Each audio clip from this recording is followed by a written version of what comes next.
안녕하세요. 스마트코인 트레이딩입니다. 2021년 상승장을 더욱 뜨겁게 만들었던 일론 머스크가 최근 트위터의 회사명을 X로 바꾸었는데 어떤 이유로 회사 이름을 바꾼 건지, 머스크는 과연 코인 시장을 완전히 포기한 건지 말씀드려 보겠습니다. 결론부터 이야기하자면 정부가 초크 포인트 2.0으로 크립토와 은행을 혼내주기로 마음을 먹은 이 상황이 머스크는 회사의 신규 비즈니스를 밀어붙일 수 있는 최고의 시기라고 판단을 한 듯 합니다. 그래서 거기에 대한 움직임을 시작했다라고 말씀드릴 수 있겠습니다.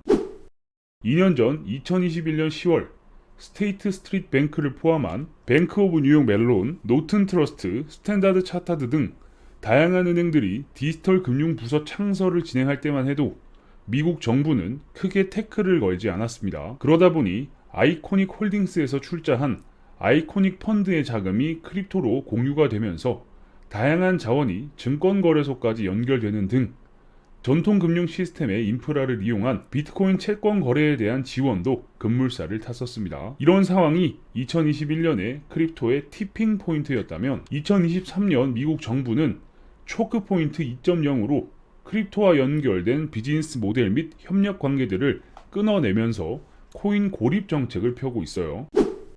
참고로 초크 포인트 1.0을 어떻게 진행했는지를 짧게 말씀드리면 2013년 은행, 총기 판매자, 고리대금업자 이 세 개의 그룹 사이에서 흐르는 돈의 규모가 DOJ, 미국 법무부에서 자시할 사이즈를 넘어가기 시작했습니다.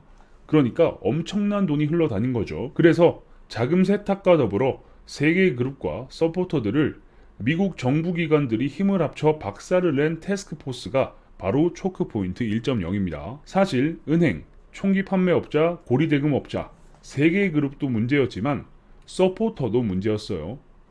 예를 들면 S&P, 스탠다드 앤 푸어스는 당시 이 세 개의 그룹이 더 많은 신뢰를 얻어서 돈이 잘 굴러다니게끔 하기 위해서 객관성과 독립성을 포기하고 거짓말을 하는 등의 대놓고 영혼을 팔았습니다. S&P는 투자의 벤치마크로 활용되는 여러 금융시장 지수, 금융시장 관련 데이터, 기관 및 채무상품들의 신용등급 등을 제공하는 글로벌 기업입니다. 예를 들면 신용등급 조정 시기를 조정하거나 부풀리는 식으로 영혼을 판 거예요. 자금이 들어오고 나가는 중요한 통로인 은행도 제 역할을 하지 못했습니다. 특히 BSA, 은행비밀보호법, AML, 자금세탁방지법을 고의적으로 무시한 명백한 증거를 바탕으로 수익률이 높다 보니까 귀가 아플 정도로 울리는 경고음조차 무시하고 은행이 영업을 해왔었는데 결국 중요한 핵심은 돈의 흐름이다 보니 그 중심에 있는 은행들부터 하나씩 박살을 내면서 ACH, 송금 시스템에 대한 관리 감독을 강력하게 진행해서 다시 원위치로 돌려놨습니다. 이런 것들을 지금 크립토에도 동일하게 진행을 하고 있는 거죠. 스테이트 스트리트 뱅크, STT는 거의 모든 크립토 헤지 펀드 관계를 직간접적으로 디플랫폼화하는 과정에 있습니다. 라는 루머가 돌았었는데 참고로 이 스테이트 스트리트 뱅크는 지난달 말 크립토 커스터디 업체인 쿠퍼와 파트너를 해지했습니다. 파트너를 해지할 때 쿠퍼사에서 발행한 피해는 없었지만 소스 코드를 일부 유출시킨 사건을 이유로 코인 비즈니스를 은행 자체적으로만 진행할 테니 기존 크립토 업체와는 손을 끊는 정도로 정리해달라 라는 시그널을 정부에 보냈어요. 그런데 정부에서는 크립토 부서 자체를 없애는 게 맞지 않겠어? 라는 초크 포인트 2.0을 추진하는 루머, 즉 규제안이 다시 재등장했습니다.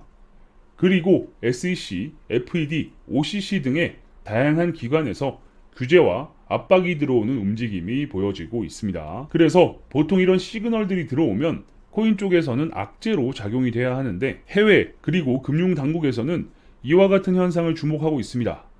은행 우려는 감소한 것 같지만 꾸준하게 MMF의 자금 유입이 이뤄지고 있는 것은 2차 예금 인출 사태가 이뤄지고 있음을 말합니다. 해당 표와 해석의 출처는 매크로 정글포 타자님입니다. 어쨌든 이 상황은 선생님이 무서운 표정으로 숙제 안 해온 애들 손바닥을 때리려고 보니까 숙제를 안 해온 애들의 손발 마디는 퉁퉁 부어있고 영양 상태조차 좋지 못한 상황인 거예요. 그러면 선생님 입장에서는 굉장히 난감하겠죠. 그런데 이 상황을 이용하는 눈치 빠른 녀석이 있었는데 바로 일론 머스크입니다.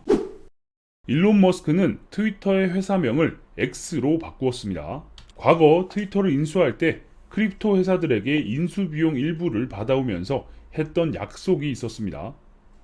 그 약속은 트위터를 통합 앱으로 만들고 크립토를 내부에 집어넣어서 만능 플랫폼으로 만들겠다라는 거였죠. 그래서 초크포인트 2.0으로 이 크립토 녀석들을 잡아야 하는데 애들이 골골대고 있어서 손바닥을 잘못 때리면 피가 철철 날 것만 같은 그 찰나의 타이밍에 머스크는 과거에 일어났던 X 프로젝트를 재발동시킨 겁니다. 정말 타이밍 대단하죠.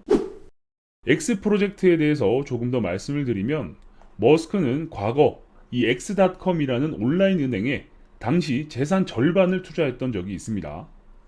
하지만 사업은 운칠기삼이죠. 시기가 너무 빨라서 이 온라인 은행이 성공하기에는 타이밍이 안 좋았습니다. 그래서 페이팔로 흡수합병 당하면서 머스크는 페이팔의 경영진이 되었다가 페이팔에서 배신을 당하면서 쫓겨날 때 이 X.com을 받아서 나왔던 적이 있어요. 참고로 지금도 X.com에 들어가면 이 머스크의 X가 아직도 남아 있습니다.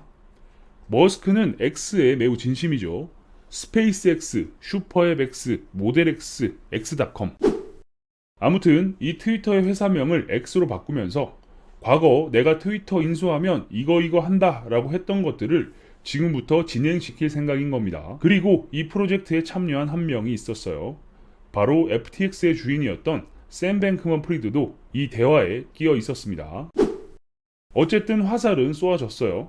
미국 정부가 그렇게 싫어하던 전 세계 통합 SNS의 공용 화폐에 대한 움직임이 트위터와 머스크에 의해서 시작이 된 거죠. 최근 머스크는 트위터 로고를 도지로 바꿨다가 다시 원복하기도 하고 여러 기행들을 펼치고 있는데 지금 머스크가 하고 있는 행동은 딱 이런 느낌인 것 같습니다. 머스크는 최근 크립토를 포기한 듯한 이야기도 하면서 트위터 로고를 도지로 바꾸기도 하는 알 수 없는 행동들을 하고 있는데 미국이 크립토를 배척하는 안티 크립토 정책을 펼치고 있는 가운데 은행의 부실로 인해서 강력한 제재가 불가능한 상황입니다. 이렇게 기존 금융이 위태로운 상황에 머스크가 과연 어떻게 이 판을 완성시킬지 기대가 많이 되네요. 계속해서 여러분들께 도움이 될 만한 다양한 정보를 알려드릴 수 있도록 하겠습니다. 영상이 괜찮으셨다면 구독과 좋아요도 눌러주시고요. 알림 설정을 눌러주시면 누구보다 빠르게 새로운 정보를 받아보실 수 있으니까 구독, 좋아요, 알림 설정까지 눌러주시면 감사하겠습니다. 그럼 전 다음 영상에서 뵙겠습니다. 감사합니다.